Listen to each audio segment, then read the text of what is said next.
everybody, I'm Joey Paul and I'm an indie author and welcome back to my channel. Before we get started, I just want to remind you that the giveaway is still ongoing. My 400 subscriber giveaway is running until the 29th of March. If you want to enter, you need to subscribe to this channel and comment on the video for Life of Joey that's marked up in the cards and down below. So let's get started. Today I'm going to be taking questions from the writers in my audience. I basically have 10 questions and a bonus one from people who've contacted me and wanted to see what I think on the matter. So I do these every so often. I do more reader questions than I do writer ones, but I've started to notice that I'm getting more writer questions, so these might become more common. So here we go. Number 1. Do you ever find yourself out of ideas? Yes and no. There are occasions when I'm nearing the end of a project that I will start to think, crap, what am I going to write next?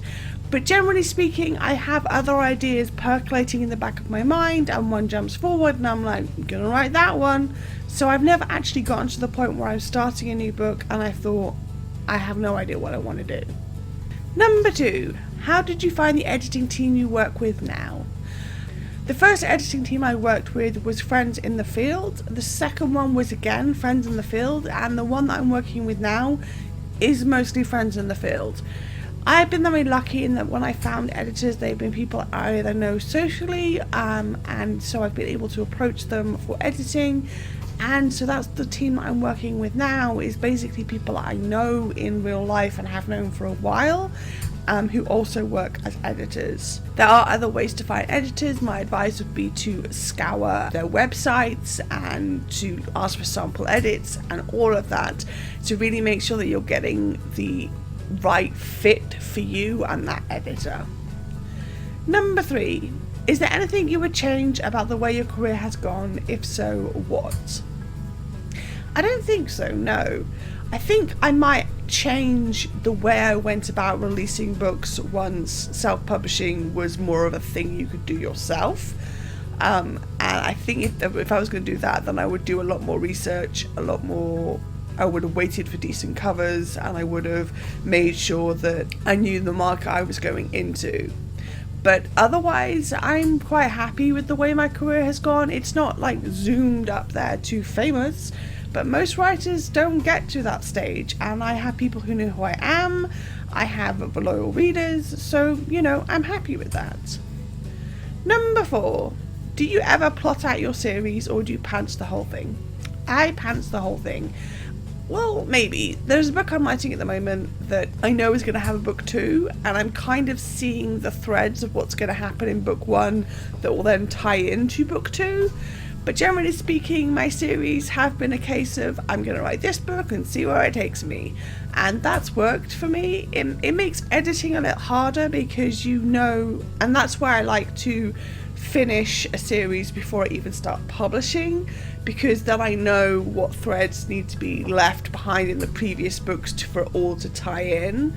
But I haven't yet gotten to the point where I need to plan out a whole series and make sure that this happens in this book and this happens in this book. I just haven't got there. Number 5, have you ever gotten so stuck with an idea you ended up giving up? Yes. The original book that was going to be called Lynn and Hope is now what was or is Destination Unknown, though the ideas are completely different because I got so stuck. I had the idea for Lynn and Hope and I really wanted to do it. Lynn was going to be a ghost, Hope was going to be who she is, and I didn't really know where to go with it. Like, I planned it out as much as I do, but no matter what I did and no matter what scenario I slotted in place, it didn't work, and it wasn't an idea that I was going to be able to go anywhere with.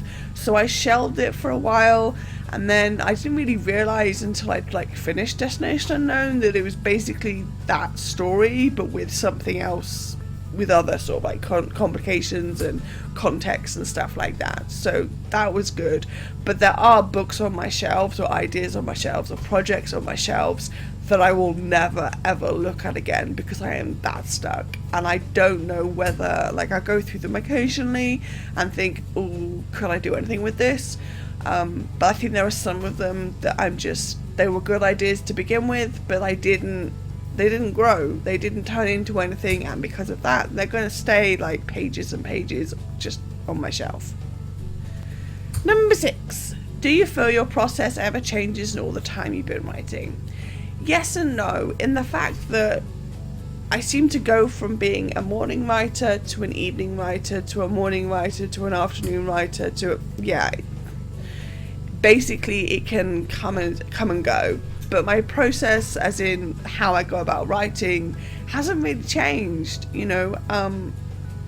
I type more now than I used to. I used to handwrite my chapters, and then in the evening I would type them up because then I could edit as I went and make little small changes as I went. I liked doing it that way, but then of course I couldn't handwrite anymore, so that made life difficult. So I had to sort of like go on the computer, and that made it harder because I had this silly rule that I could only write on my laptop because my laptop was for work, so therefore I could only write on my laptop. And then half the time when I didn't feel like writing, or if I felt like writing, it would be I don't want to turn my laptop on, so I can't write. That's why. And it was really only when I started at uni and my laptop became my uni laptop that I realised that I was being ridiculous, and I could write and do stuff on my computer and on my laptop, and I had Dropbox, and it was easy to sync things up. So get with the program, Joey. But my process hasn't really changed. I still draft, I still do revisions, I still approach editing a similar way. I say similar way, that's changed recently in the fact that I do more revisions than I used to do. Like, I used to do revisions and then go to betas and stuff like that, whereas now I'm starting earlier on my revisions so that when it goes to betas it's even cleaner as such. And that's just a personal thing, that's not anything that's a problem with anything, it's just the way I work. So that's changed, but other than that, no. Number 7, what's your advice for the newbie starting with promo? Research.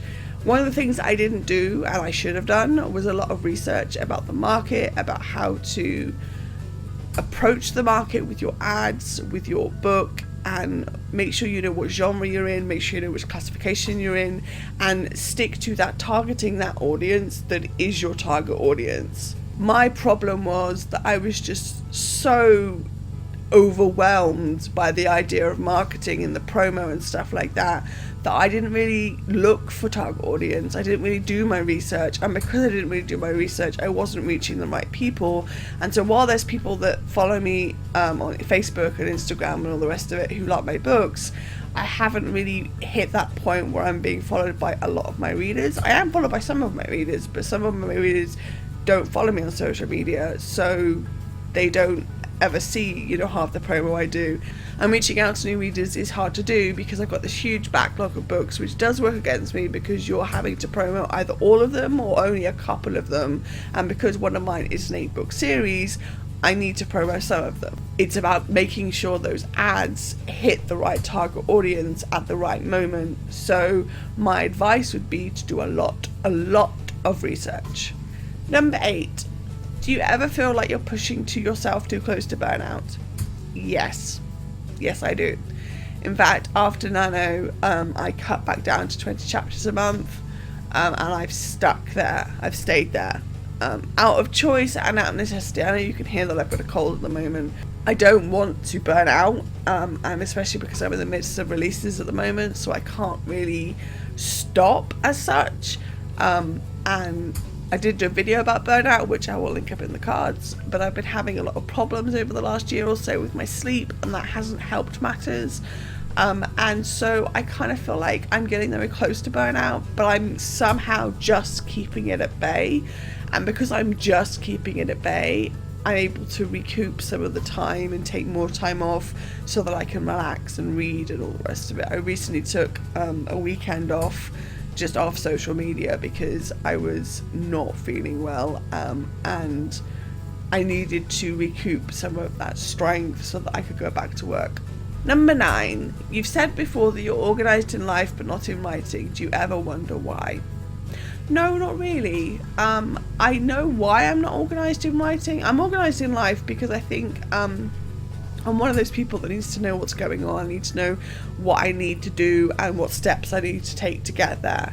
But in writing, I'm not that strict with myself. I'm not that sort of like, I don't need to know every step to get there. I can basically enjoy the journey. I'm no much a discovery writer, as Alexa Dunn says.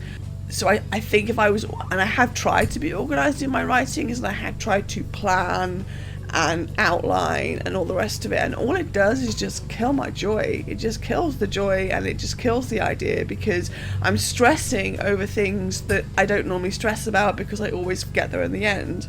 And I guess making myself organised in writing would just have an effect on how I write and whether or not I finish that draft.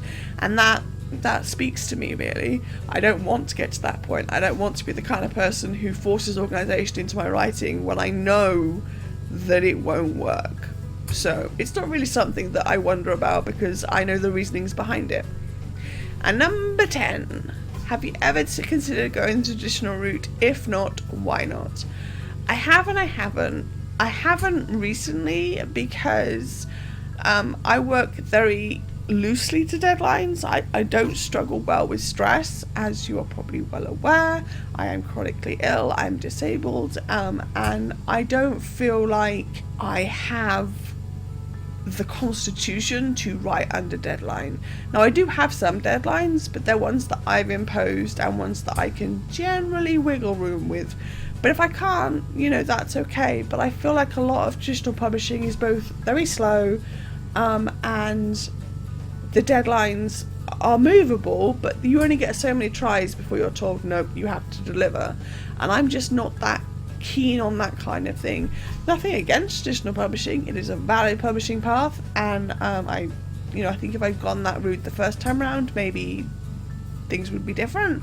But I like self-publishing. I like being indie. I like having the control, and I like having all of that, all the hats as such on my head. Even if it can be stressful at times, I like the work that I do as an indie author. And I guess that's one of the reasons why I don't go the traditional route, because I just don't feel like it fits for me.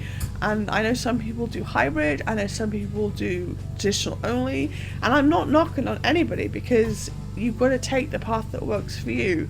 But for me, indie self-published has always been the path that works best. So yeah. And the bonus question: you've been published for 14 years. How do you think you've made it this far? Any tips? I'm stubborn, and I keep going. I just keep going, and I think that's basically it, really. My tips are to keep going, to realize that you're not going to make it as a millionaire the first day out of the release, and just to slowly build your platform, build your brand, and build your backlog. And yeah, that's basically it. I didn't know if this question was tongue-in-cheek or whether it was serious. The phrasing kind of made me think of maybe I shouldn't have made it this far, but I wasn't sure, so I was going to keep it in anyway. But I've been published for 14 years because I've kept going. So yeah, that's how I think I've made it this far. So there we have it, my 11 questions from you guys, the writers in the audience. And of course, if you ever have any questions for me, all you have to do is send them to me by email or on social media, and generally speaking, I will answer there and then. But if I don't, I will do a video like this. So as I said earlier, the giveaway is open until the 29th of March. The videos are linked below that you need to comment on, and all you need to do is subscribe and comment on that video, and you're in with a chance to win one of the 4 prizes. So let me know if you have any questions for me, and just, let me know how you're doing in the comment section down below. So that's all I've got time for today. If you want to support my channel, you can comment, subscribe, or like. I post new videos on Thursdays. You can find me all over social media, and my books are available everywhere. And don't forget to pick up Lights Out, all the links to which are listed below. Thanks for watching, and remember to keep writing. Bye.